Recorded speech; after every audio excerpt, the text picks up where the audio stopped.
it up for Trayvon. He's really put this whole thing together. Him and Ann have worked together. This Ann's vision, he began to make it happen, and really, we're not here without them too. And so, grateful for you. I hope that that you are excited about today. As I have thought about talking about today and what it means, and how do we lead through change, and how do we adapt, and how do we embrace change, I've changed my presentation 3 times.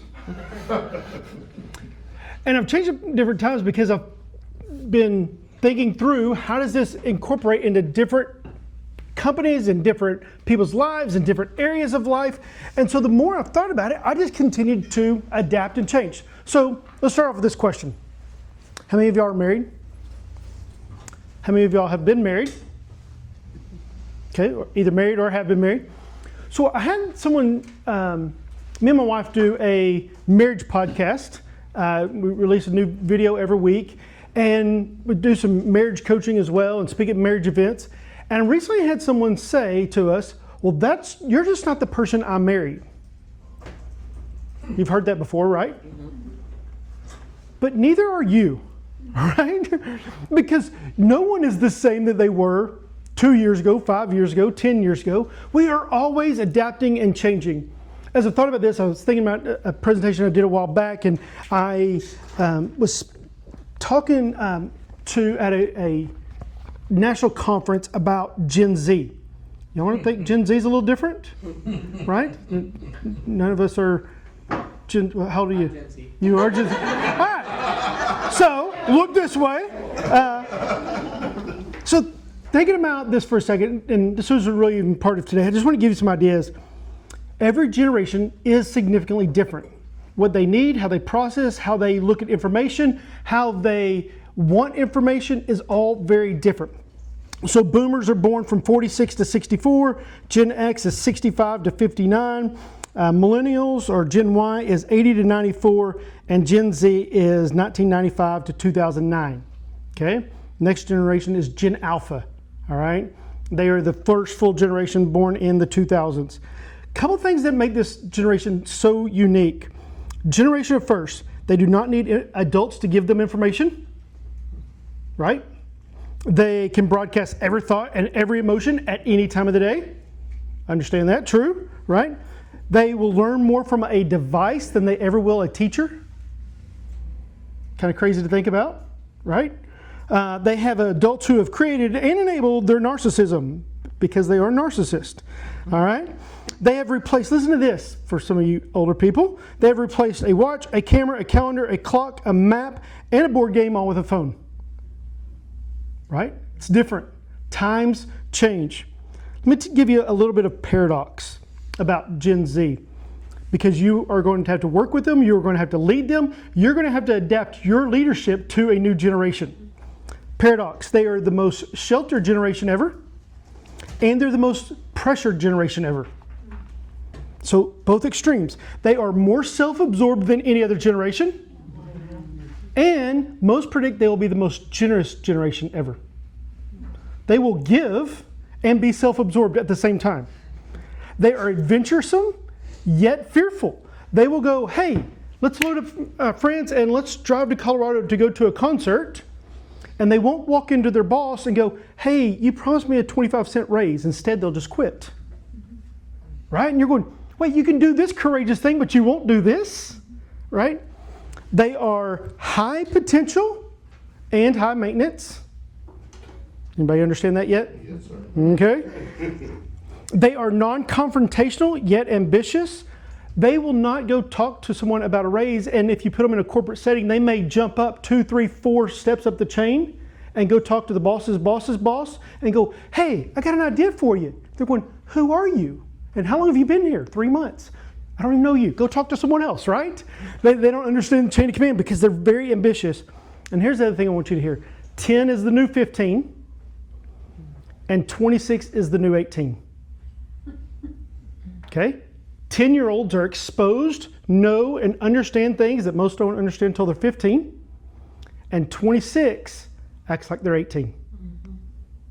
So they're all these years from 10 to 26 is compressed. That they're not taking steps of growth. They're very small incremental steps of growth. So how we approach them has to change, right?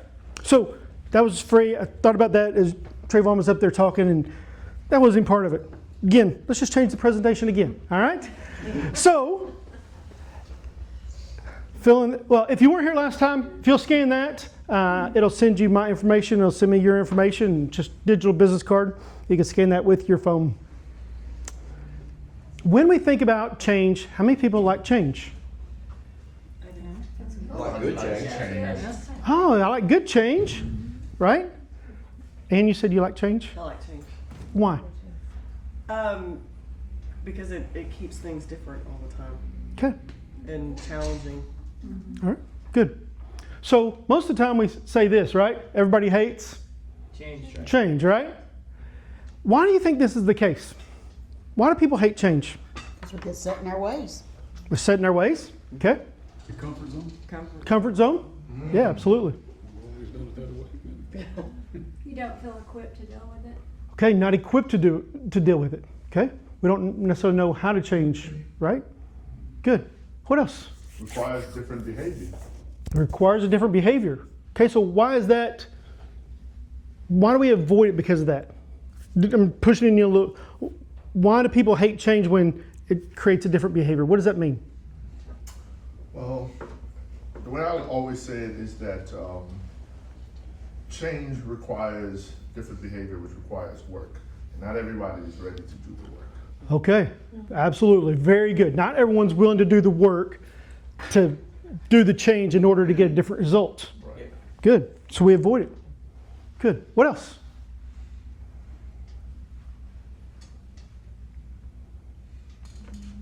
Anything else? So there's actually a psychological term. It's called negative bias theory. Anybody know what negative bias theory is? Negative bias says that we give more credibility, more weight to a negative experience than we do a positive. Okay? So in our minds, well, my definition slide disappeared. We give more weight, more credibility to a negative experience in our life than we do a positive. So therefore, it makes us risk averse. Right? We see a negative and we give it this much weight, and we see a positive and only this much, so I want to avoid this. And so we have this negative bias towards change, towards new things, towards new opportunities, because in the past when we did new things, it was hard, it was hurtful, it didn't work out, and you could have had 10 great, but you will remember the one negative that didn't pay out for us, right? So the other reason is this, the law of trade-offs. The law of trade-offs is everything costs you something. Everything costs you something. It always does. And so we have to decide how much we're willing to give for this new future. The world is full of miserable people who once had a dream but settled for mediocrity.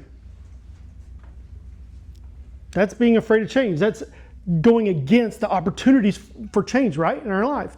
So the law of trade-off says for everything that you want, there's a cost to be paid.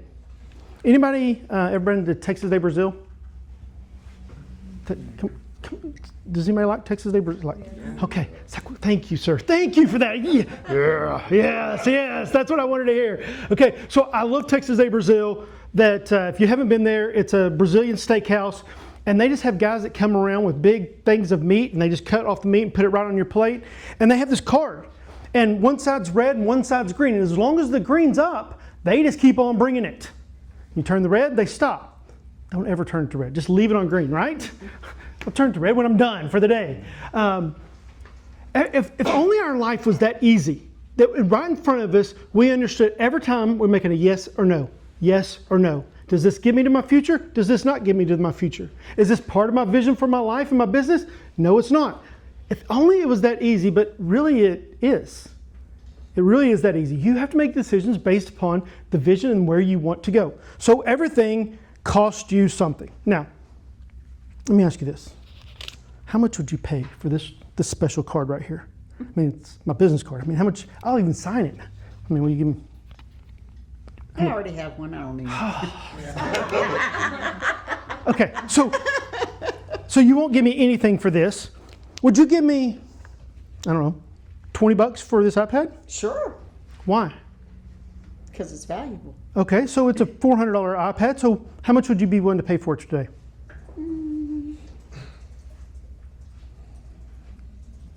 $100. Okay, 100. Anybody give me more than that? I'll give you more than that. Yeah, me too. Okay, how much would you give me for it? 300. 300. Okay. All right. So why? Because you think it's at least worth that? Yeah. Brian, you're going to give more than 300? I give him a little bit more just so he won't get it. I'm almost at the point I'm ready to sell it. So, okay. So you saw this isn't really worth $1. You're not going to give me $1 for this because you already have one, but you'll give me $350 for this. Okay. So what about this backpack? You may want a backpack today. It's a Under Armour backpack. It's got my candy in there. It's got a book in here. It's got my case for my camera back there. How about $50? You give $50 for it? $100 for it. Not 100? No. Are you leaving the book in there? Yeah, I'll leave my Maxwell book. Candy. The what? It might be worth 55. The candy? Yeah. You can have the candy. You can have my Skittles, right? A couple mints. I think there's a cord down in the bottom. No one gives me over 75. I'll do 300 for that, the computer and the business card. But I got to throw in the business card too. You want the business card? Card in too. Okay. I might need to call you in the future, so. So just for the backpack, you're not willing to give me more than 75? See, the way we think about life is rich people say, what do I get? Poor people say, what does it cost? And so what's in here is $10,000. Okay. Oh, no. I wasn't going to sell it. Don't worry, okay? We have to think about change as not what it costs us, but what do we get out of the change? And the law of trade-off says, not what does it cost, but what am I going to benefit? And when we begin changing our mindset from this cost me something to I get something, it changes everything. Now it's really a good deal for 300 for everything, right? You probably would have gone to 400. I probably would have. Yeah, right? I probably would have done about $4,000. Yeah, of course. Because it's what you were going to get out of it, not what it cost you. And so that's what I want you to think about as we talk about how do we change, what does it look like. We're going to go through some questions and I'll hopefully give you some notes and some questions to be able to evaluate. Not what does it cost, but what do I get? And what you get is, does this lead me to my future? Does this lead me to the vision for my company? Does this lead me to where I want to get in life? And that's the question you have to ask. Not what does it cost, but where does it take me? Sound good? All right, so the world's full of miserable people who once had a dream but settled for mediocrity. You know some of these people? Yeah, they're all around us, aren't they? The world is cruel and chaotic because people don't pursue their dreams. They don't pursue things. They just live in the average. And that's a miserable, horrible place to be. All right. We have to think of change not as a negative, but as an opportunity. An opportunity for what? An opportunity to grow and an opportunity to improve. So you have some rubber bands in front of you, okay? Grab you a rubber band. Different rubber bands, different sizes. Good catch. That was quick. Okay? So tell me this. Let's brainstorm some ideas. What are some different ways you can use a rubber band? I was gonna pop somebody. Good. Shoot. Ready, aim, shoot. You can rubber band that $10,000. And just hand it right over to you, right? You can make art. Art. Okay. What else? You just have to count how many balls of water I drink. I'm just moving them up and down. Okay. Good. Use some type of system to wrap around your bottle. Good. What else? I'm like you. I have my business cards. Wrapped in a rubber band.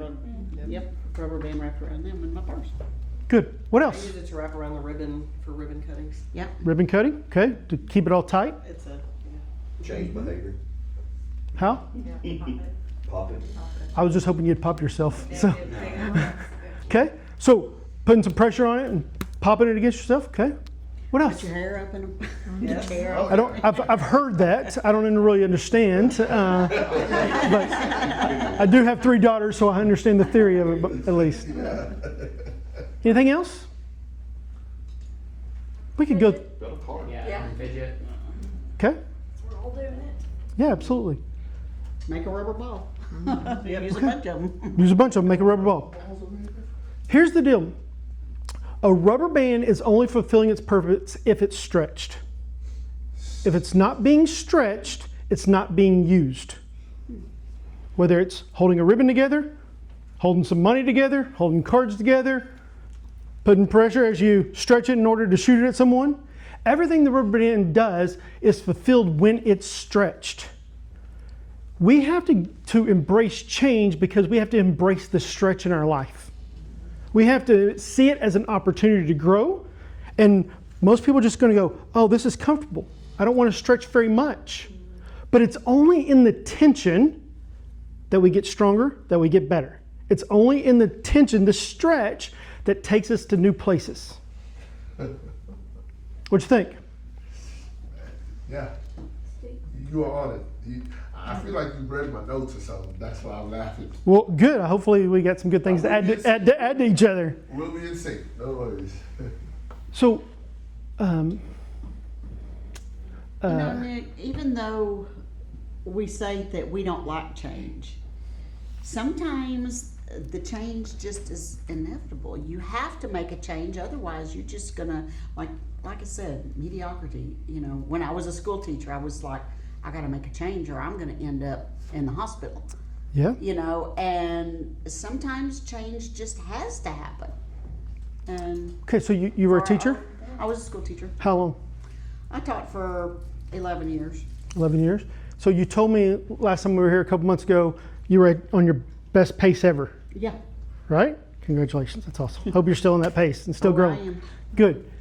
So you had to step out of the comfortable, the predictable. I know what to expect. I know how much my paycheck's going to be. I know what this is going to look like. To step into an unknown that could be high or it could be low, right? But you said it's worth it. I'm going to count the cost. I'm going to pursue this because the opportunity that's there, right? We always have to change. Change is inevitable. When you look at this generational change stuff and just understanding how different they are, if you do not change, your business will end with you because there will be no one else working in your business. You have to adapt to a new generation. So we have to change our mindset that change is not bad, change is opportunity. And that's how we have to see it. Change is inevitable, There you go. growth is optional. Change is inevitable, growth is optional. How we look at change, how we look at obstacles, is how we view our future. If you understand life is going to be hard, life immediately becomes easier. If you think life is easy, it will always be more difficult, right? How we view opportunities, how we view obstacles, how we view the hard things in our life determine how we go through them. So I'm writing this thing right now, and the synopsis of it is this. Our view of victory and our perspective of pain determines the speed of our success. Our view of victory and our perspective of pain determines the speed of our success. If I look at my victory and go, wow, look how freaking awesome I am. Y'all should all just give me a round of applause because I'm pretty freaking awesome. It actually slows your growth. But as a leader, if I go, man, I had an incredible team and this team took us farther than I could imagine, and I give honor and credit to a team, the entire team moves faster, right? If I see my perspective of pain is that, man, this was a difficult season. Trayvon, you're in this difficult season of life, of going through pain, losing your dad. Man, I was there 18 months ago, and it was heavy and hard, and you felt like you have to carry the weight of the world of all the family, right? If you look at this as God's going to teach me something, I'm going to learn something, I'm going to be better through this pain, or, man, why does this always happen to me? This poor Eeyore syndrome, right? It stops everything. And the more you see this negative, the pain is negative, and it's poor, pitiful me, I'm always in this situation, I can't ever get out, you just stay in the suck. And you just keep on circling the suck over and over and over again. Instead of going, how can I get better through this? How can I learn through this? And that determines the speed of your success. Sound good? Fully believe what makes companies exponentially better and what makes companies their ability to exponentially expand and reach new levels is how fast they are willing to go from an idea to a concept to a prototype to functioning. And if that takes your opponent, your competitor, your opponent a year to do, and you can do it in 3 weeks, you're ahead. The quicker you can go from idea, concept, to a prototype, to production, that determines how much further you can go and how much faster you can go compared to any competitor that you have. So last time we talked about this. We talked about your vision. And this is critical to how we see and embrace change. Jenny, thank you for being here today. What is your vision? So last time I told you, start working on a vision statement. Where do you want to be? We talked about a vision is your success, and success is arriving at the desired destination. So if I want to be this kind of company, if I want to be this kind of person, if I want to lead this kind of team, what does that look like in a year, in 5 years? And the more clear your vision is of where you want to go, the easier it is to get on path to get there. So anybody have a vision statement for their business or maybe for their life? Now, just if you don't mind me interjecting, I know everybody in the room doesn't necessarily own a business, but like you said, for your life, your vision statement could just be around your family. It could be around even where you work, how you, and if some of you remember, we talked about the last time that John Maxwell in his book, The 360-Degree Leader, talks about it doesn't matter what your position is in that business or in that company or whatever, you have the power to influence, right? Which is basically what leadership comes down to. So that vision statement can be for any aspect of your life. I know sometimes when we do these talks, people get a little hung up because, well, maybe they think, well, they don't own a business. But again, you know, like one of my visions for all my children is that they are all financially free at 21, even if they went to college. And my wife and I, we put a plan in place to ensure that that happens for each and every one of them. So you can all, you know, it can be, and I'm sure Nick will attest to this. Yeah, very good. Personal, it can be job related. You don't have to be an entrepreneur to have a vision statement. In fact, I would venture to say that my biggest leap in life was when my wife and I sat down and we crafted a vision for our family, our children and our grandchildren for 10, 15 years into the future. And then we started working. And this was, oh, by the way, this was when we had lost our house at the height of me dealing with epilepsy. We lost our house and we had both cars repossessed, and we were living with my mother-in-law. And we sat down together and recrafted that vision. And little by little, we were able to execute because we had a picture of where we wanted to go. And now here we are. We haven't hit the 10-year mark, but we've been able to get there a lot faster because we had something that was guiding us along the way. So. Very good. It's where we want to go. This is our destination. I don't know how we're going to get there. We'll talk about that next, but that's where we want to go. Our vision is where we're going. Our mission is how we're getting there, right? And so the strategies, the actions that we take to move us there. The more compelling your vision is, the easier it is to embrace change to get to that vision. But if you don't know where you want to go, how do you know what to change? Okay? So we talked about this last time. Vision gives clarity to the destination, inspiration for the journey, a framework for decisions, a statement to be shared. Whether you're leading a team, you own your own business, you are overseeing just a department, maybe you're just overseeing your own life. All these things apply. Where do you want to go? Is it inspiring you? Is it saying, this is what I want, this is where I want to go? It's how I make my decisions, and I want everyone to know this is my statement for life. This is the statement for my company. This is my goal. Anybody have a vision statement for their company? Maybe it's not even your company, but the company you work for? That you know their vision statement? I did, I chunked it. You chunked it, okay? We'll talk about that.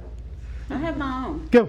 Can you share it? My knowledge with as many people to help them achieve success. Very And good. it follows with my team of agents, because I'm a sales leader, so it follows with my team Good. of agents. But it also applies to my clients, that I get to help them achieve whatever goals that they're looking for with their insurance. Very good. Good. Somebody else? Which is simple and to the point. I think that's good. And is there a vision statement for here? There is, I need to look it up because I don't know, I don't have that one memorized. But let me pull it up and I'll tell you. Most of the time, I'm not throwing shots, we make it too complicated. And we make it where it's not easily rememberable and passed on, which means we don't know how to make our decisions for what gets us there. Right? Anybody else? Come on, someone's got to know the vision of their company, the company they work for. Okay, what does that mean? Or is that a component you want to build off of? No, for our business, for our company. That's one of ours, Okay. It's part of It's your, a value. a value. Yeah. okay. Alright. Hey, how are you? The Chambers is we aim to provide significant, innovative, and impactful resources, ensuring prosperous trade, development, and enhanced quality of life for Kaufman neighbors. Okay. So read that first part again. We aim to provide significant, innovative, and impactful resources, ensuring prosperous trade, development, and enhanced quality of life. So, Ann, when you make the decision to offer a class like this, does it fulfill your vision? Heck yeah. Yes. That's why you do classes like this. If it doesn't move us there, we don't do it. So you had to change. You change your schedule. You change some things in your promotions. You had to make changes to the website, give people an opportunity to sign up, and that whole process, right? And work with IT and everything. You make changes to get to where you want to go. Good. All right. Oh, and achievable results that are greater than one person. Maybe. All right. Change for the sake of change breaks trust. I'm gonna make sure I didn't skip one. Okay. We can't just change to change. Every time you change for no reason, you break trust with people. It has to be part of the vision of where we're going. All right, so we're gonna go through these 4 questions. 4 questions on knowing what to change, and what that looks like. And the first question is this: do you know what to improve? Instead of using change, we're gonna use the word grow or improve. Do you know what in your company, in your division, in the team that you lead, what needs to change in order to get us to that vision, to get us to success? So what is something you would say that needs to change in your life or your department or in your company?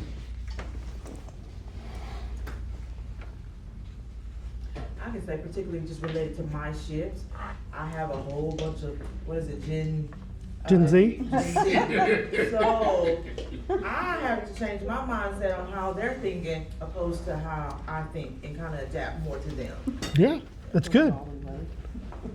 Yeah, the leader has to adapt to the follower. What do they need, not what I need from them, but if you adapt to them, they will begin moving towards where you want them to go. It's good. What about buying? Okay, explain. So, like, we don't have companies, you know, we work for the sheriff's office, but when you're gonna make change, or there is change, it's always good to have buy-in from maybe your people underneath you, Absolutely. or the majority of them buy into it. But Okay. how do we get that buy-in? We Yeah. explain to them why this change Good. is being made. Yeah, we're going to get there. And it's that communication of the why. Yeah, that's the next thing. You're on it. You're ahead of me. I got your notes. Yeah. It came with the backpack and the iPad. Most So as my business is growing, I work with more and more companies, nonprofits, city governments. Most people don't know what they need to change. And so they just spitball. And let's just see what sticks. And every time you do that, and you don't know why you're changing or what the purpose of this change or how it moves us towards our goal, it breaks trust. Going, all right, do I really buy into this? Because they're going to change it here in 3 more months again. And they're going to change it again 3 more months after that. And it's whatever the hot topic is, they're always going to be changing it. So it breaks trust, right? Anybody ever? Getting the right people in the right positions. And I can tell y'all, I'm testifying right now, this one class that I took in January completely changed the way I handle things at work. So I'm the president of a company, and I promise you, I started using different language.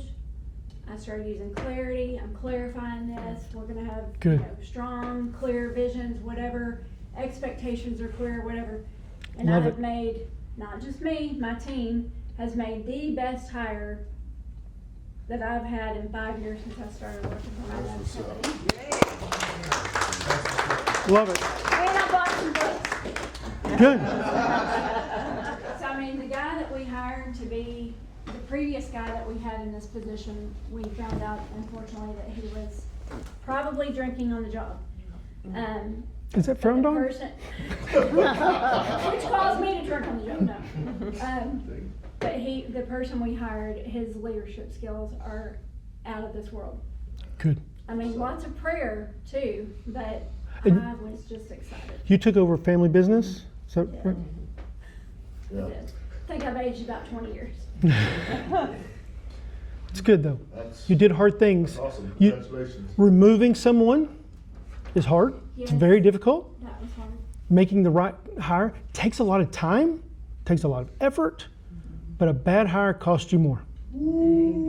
So I don't know if we talked about that. Yes, I have it in my notes. Yeah, a little bit. The most expensive thing small businesses can do is a bad hire, because it doesn't just cost you now; it costs you even after they leave. Those seeds have been planted.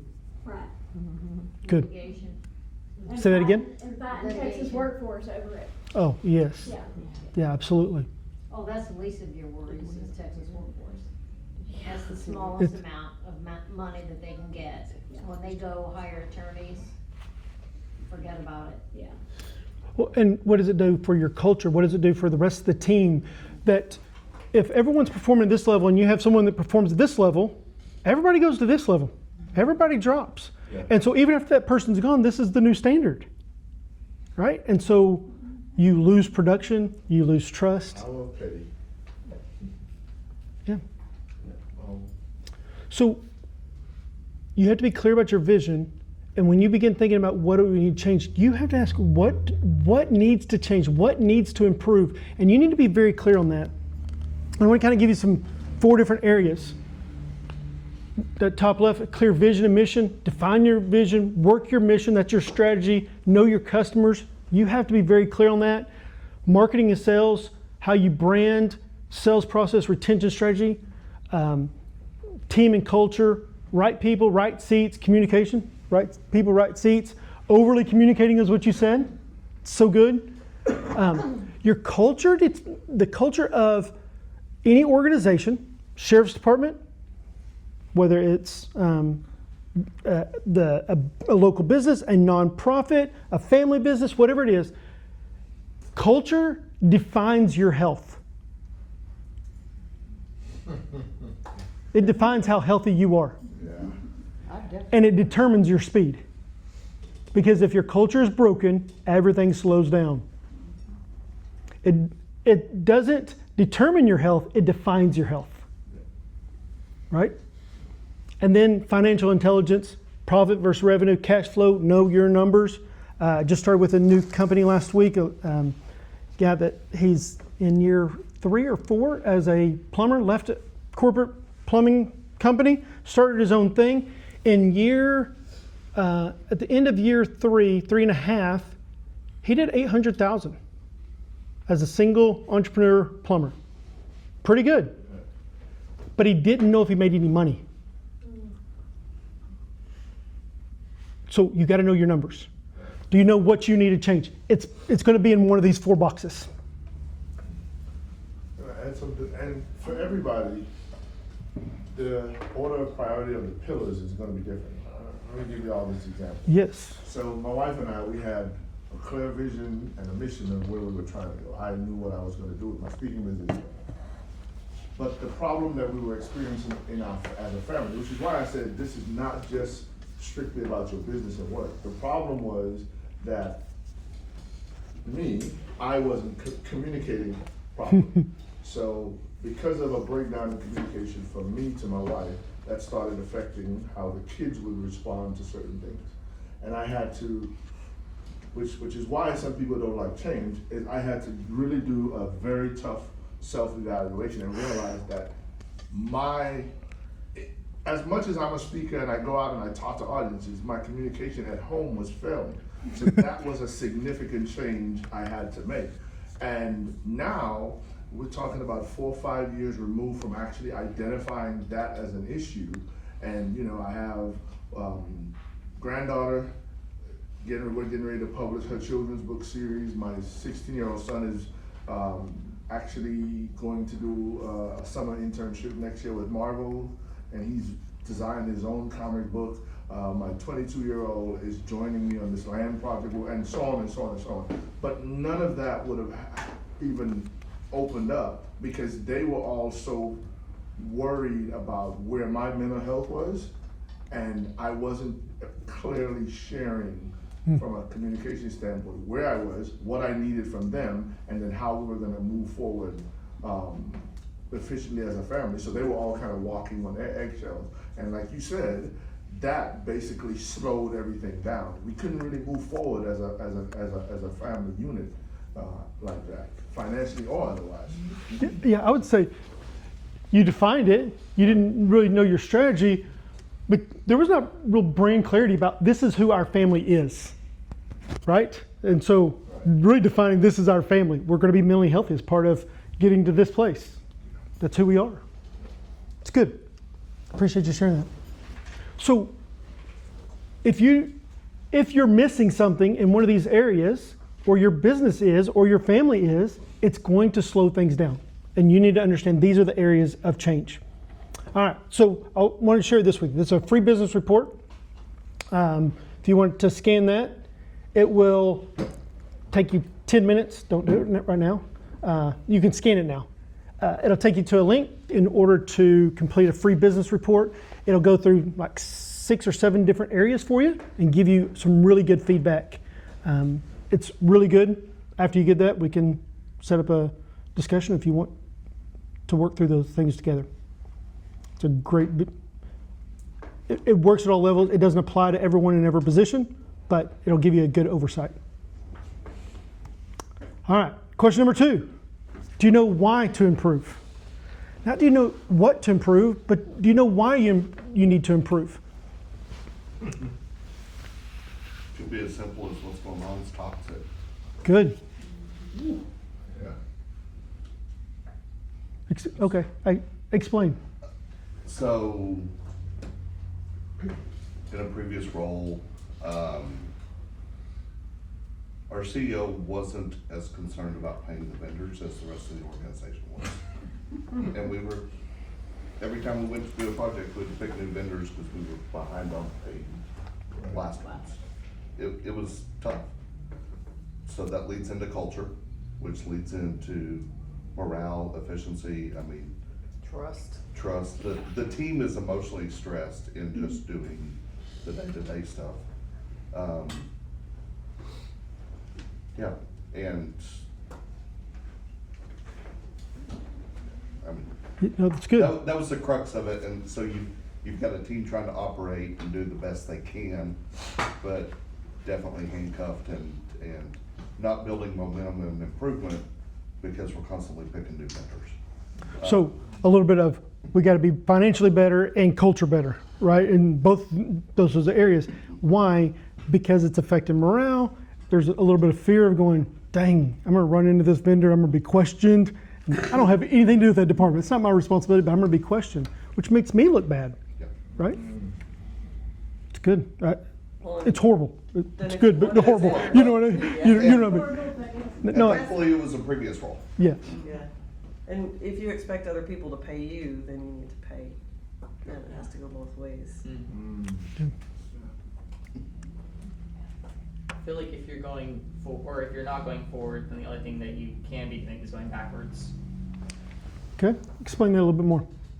So with the business, typically cash flow or anything, I guess, or even culture, it's either going up, or if it's a standstill, then you're letting your competitors go up compared to you. I Yeah. think. No, I think it's really good.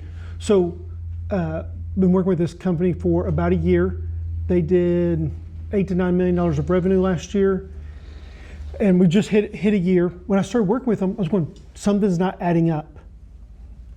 There's a missing piece here, and you're not telling me what it is. I kept on asking questions, and you could tell it wasn't right? You could just go, you're not telling me something. Well, what I found out is they had $800,000 of business loans that were not SBA loans. They were through Guido downtown. And it was a lot of stress. They had a $18,000 a week payment.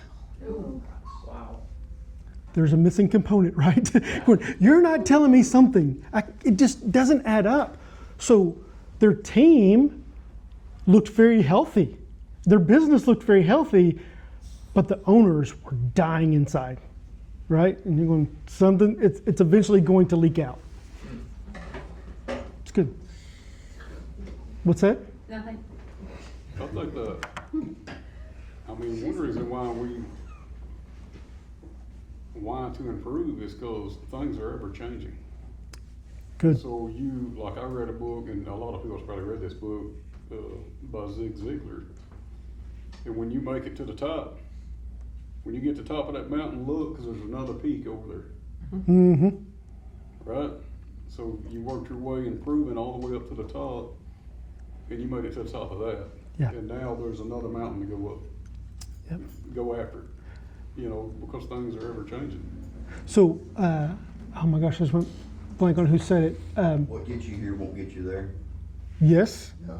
And every success is only an admission ticket to the next biggest problem. Every success is only an admission ticket to a bigger problem.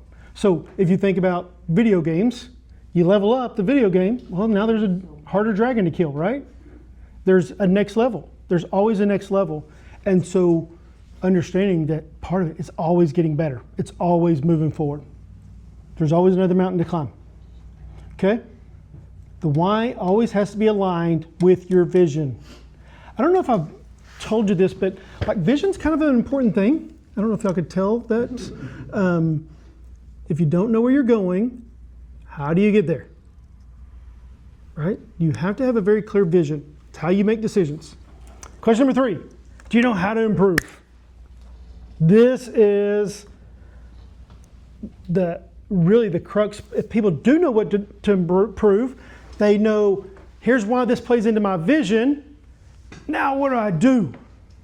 Right? So the how you improve is incredibly important. So we all have areas in our life that are blind spots, right? Right? So I can't see either one of them right now. Right? It's a blind spot to me. When you begin inviting, whether it's myself or Trayvon or someone else into your business to ask some hard questions, they ask questions from a perspective without those same blind spots. And a lot of times we don't know how to improve because we don't know what we need to improve. But then we go, I don't know what it means to improve in this area. This plumber, I mean, they are killing it. They're doing really good.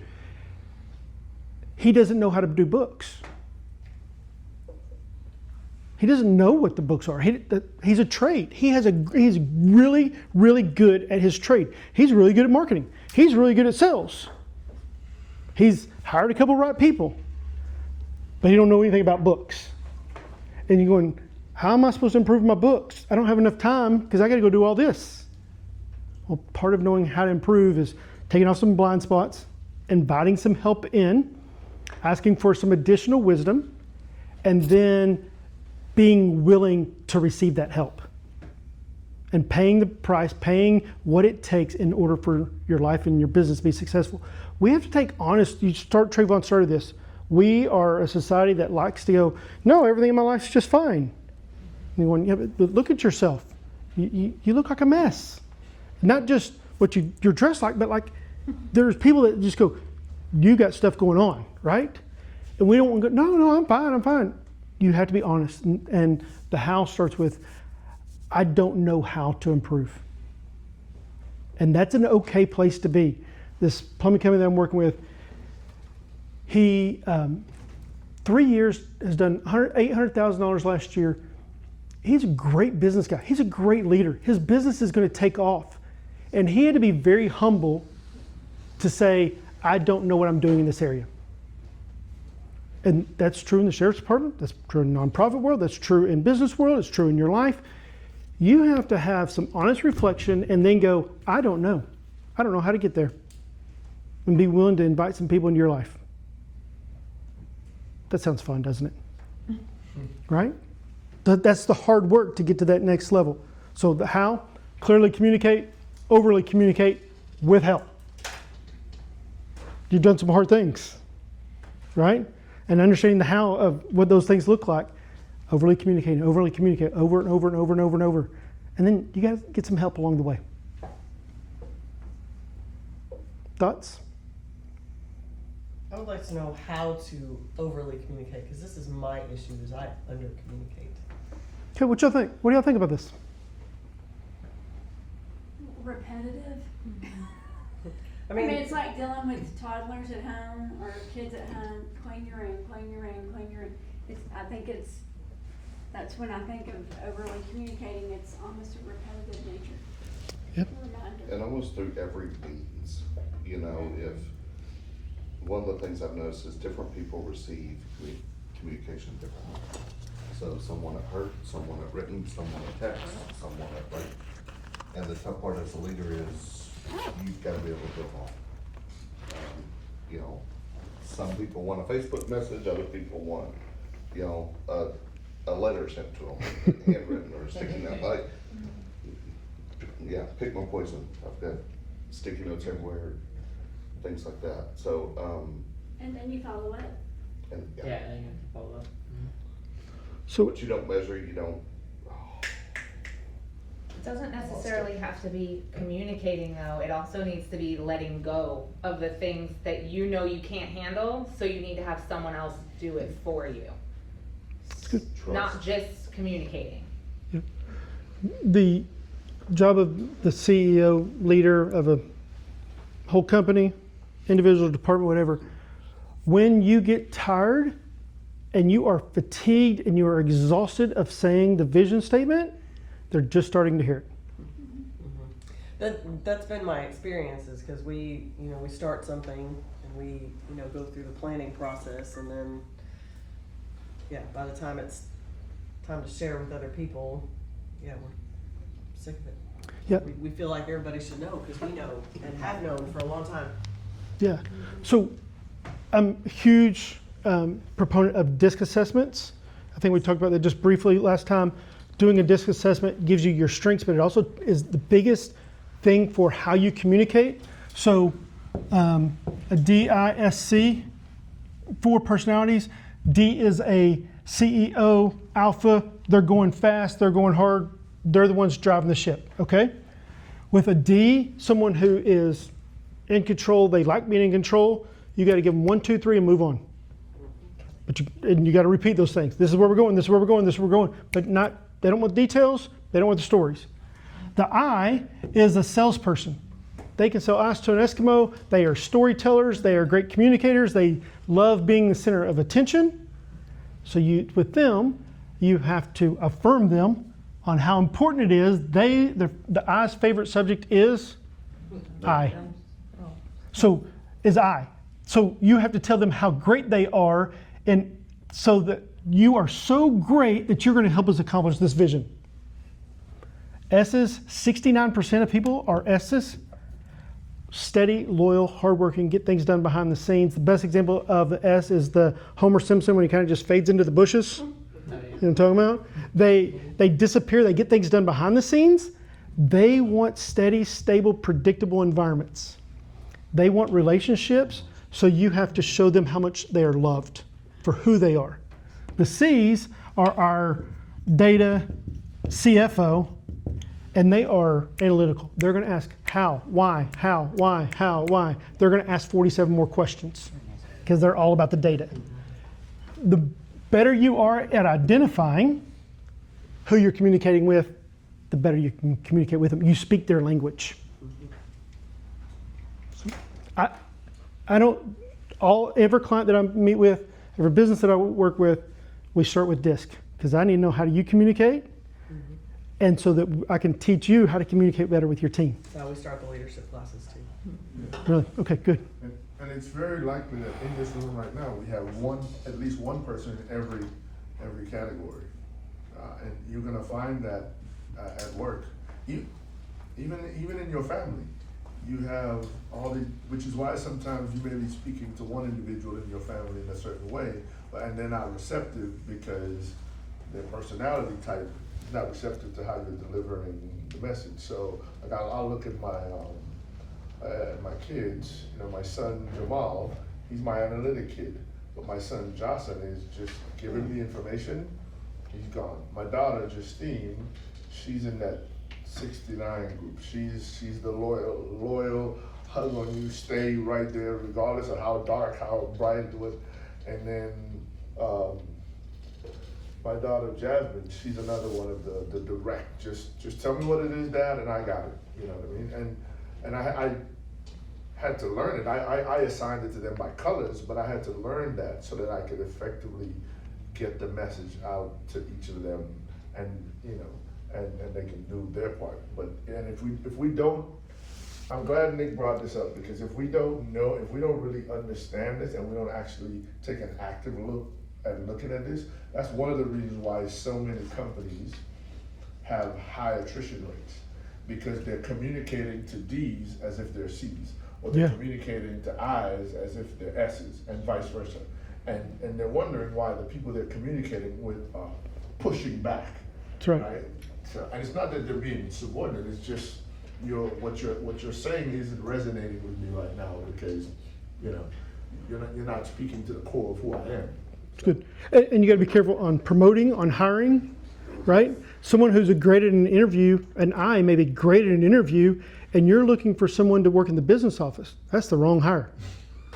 The I is ADD, they don't care about the numbers, they're just going, hey, we'll make it work, it'll be fine. I'm so awesome, I'll make it work, right? Hey Nick, what's helped me as far as not only other people, but with myself, is having a definition of done when it comes to communication. So if one of the things that I'm challenged with is follow through, consistency and follow through. So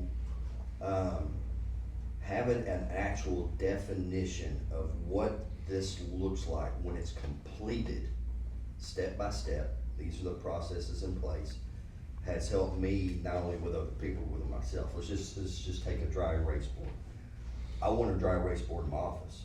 If I communicate that, though, that can mean someone go out and buy a dry erase board, put it in my office, and their definition of done is they're done.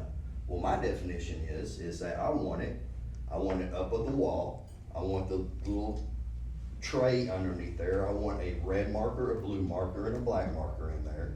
That is my definition of done. So having that and putting those things in place definitely helps with communication. And it also helps me, because what I'll do is I'll go buy a dry erase board or whatever it is and put it in the corner of my office, and it'll sit there. So I need to do that with myself as well. So, if you can ever afford it, a digital whiteboard is the best thing in the world. I just bought one. It's a 65-inch TV that's a whiteboard, and you can save it, and I can send you the notes after our meeting. It's awesome. You know what's always helped me when I coach Side people or have had employees that work for me and maybe they could be remote, is ask them, how do you want to be good. communicated to? Do we wanna do one-on-one meetings? Do we wanna do weekly check-ins? As a group, if you're really small, weekly meetings might be a little overkill. You only have 3 or 4 people in your office. But if you have a remote workforce or you have people that are outlying or whatever, you may need to establish exactly what type of communication works for everyone. And then when you get that buy-in and they say, hey, you know what, let's do a one-on-one every single week. I had a one-on-one, I had a manager that was out in California and I was in Chicago, and we had a one-on-one half an hour, 45-minute session, just the 2 of us. It was amazing. We got to hash out every single issue that was going on. We kept a spreadsheet, an ongoing dialogue that was running for months, week, whatever. So there's a lot of ways you could do it, but it really also depends on, like Nick said, you've gotta know your audience and you gotta know what they appreciate. They might say, you know what, Ann, I don't wanna be sitting here every single week going over the same stuff. We just talked about it last week. They might consider that to be kind of a waste of time. But maybe you're every 10 days or every 2 weeks, you're like, and that's when you do your follow-ups. Hey, where are we with this project? Where are we with this? So that, you're not on top of them, but yet you got your fingers in it and you still wanna know what's going on with it. It really Absolutely. depends on your group. Yeah, absolutely. And that's such a great question of, what do you need from me? What looks best for you? I mean, we have some company standards, but what do you need from me individually? And being able to ask goes a long ways. A lot of times we don't want to ask, we just want to tell them, hey, this is what we do. And there's a balance of both. Right. That speaks to your assessment, because servant leaders will say, what do you need from me? Dictatorial leaders will not care. They will just say, That's right. this is how you're gonna get it. So this is what I'm gonna give you. So you do have to also know the leader that you're dealing with as well. Yep. Yeah, it's challenging. In the fire service, we call those canned reports. So, incident commander would, call, let's just say, a truck captain and ask for a canned report, and that's what's happening right now. What are you doing about the situation, and do you need anything? It's good. And when I get in with companies, I try to tell them, you need 15-minute meetings, or 10-minute standing meetings, you need 30-minute meetings, you need 2-hour strategy meetings. And those all come at different points for different purposes, right? But you got to know what those differences are. All right, so know what you need to change, know why you need to change, know how you need to change, and then when. This is about knowing your numbers, knowing your seasons, and knowing your people. When you change, there are different seasons that every business goes through, right? Like right now, working with an HVAC company, we're not making system changes for them. They're in run season. They're running and gunning, right? And they're going as fast as they can. With other companies, this may be a slow season. So we go back and work through strategies. We begin making the changes because this is a time to build the changes, knowing that their season is going to come in August, September, and they're going to be running. So we have to implement the changes based upon the season. Just that's how business flow goes, right? There's highs and lows. Know your numbers, know your seasons, know your people. I had a guy that I worked with years ago, and when time changed every year, when it got dark earlier, for 2 or 3 weeks he was in a funk. I worked hard to not put any pressure on him during those 2 or 3 weeks. He knew it was coming, we talked about it, but it's like he did not have the ability to fight it. So knowing your people gives you an ability to know when changes need to be implemented. Sound good?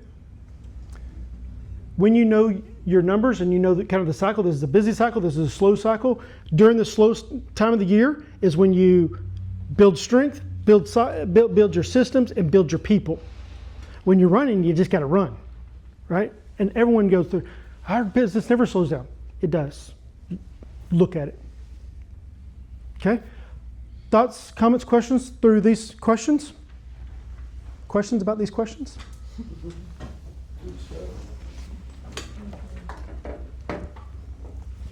All right. You have to be mean about your vision. You have to be ruthless. Remember, we talked about it. No one else gets the steering wheel. Anybody else that takes the wheel is a terrorist, right? They're hijackers. As the leader of a department, your family, your life, or entire business, you have to decide the vision. You have to decide where you're going and be intentional about the changes that are needed to get there. Sounds like you've done a good job. Has it been easy? This says it. No. Stay positive, work hard, make it happen. Has it been easy? Has it been worth it? Absolutely. That smile says it. Look at that. I mean, I can breathe. You were a little overwhelmed 3 months ago. I would say that's an understatement. Yeah. And when you're in the fog, you don't even realize how overwhelmed you are until you come out on the other side and you're like, what have I been doing? And Brian, how long were you a firefighter? Almost 30. 30 years. How many days a month did you fight a fire? 1 or 2. Okay, so every 30 days you fought one fire? Is that on average? Businesses are not made to be firefighting all the time. If you're always firefighting and you're always putting out fires, you got some broken systems. And you only fight a fire once a month because of the systems that have been put in place in order to stop fires. So you got to do that for for the vision of your company, for where you want to go, and make the changes necessary. Pay the price, count the cost, do the hard work, because it does pay off, right? So I didn't talk about this last time, but I wanted to offer just a 4-hour vision workshop for people in this room. And so there's the free business report link again. But if you want to do a vision workshop for you and your team, whatever that looks like, I would love to be able to offer that for you. So fill that out, we'll connect and make it happen. So be dedicated to your future. No one cares about your future other than you. No one cares about your business success. No one cares about how you reach Gen Z people, right? Until they do. Until your head's on the chopping block. The best investment that you can make is investing in yourself. And I think that's why you're here today. You go, this is worth investing in my future. It's worth investing in my business's future. So invest. Commit to always growing, making hard changes in order to get where you want to go.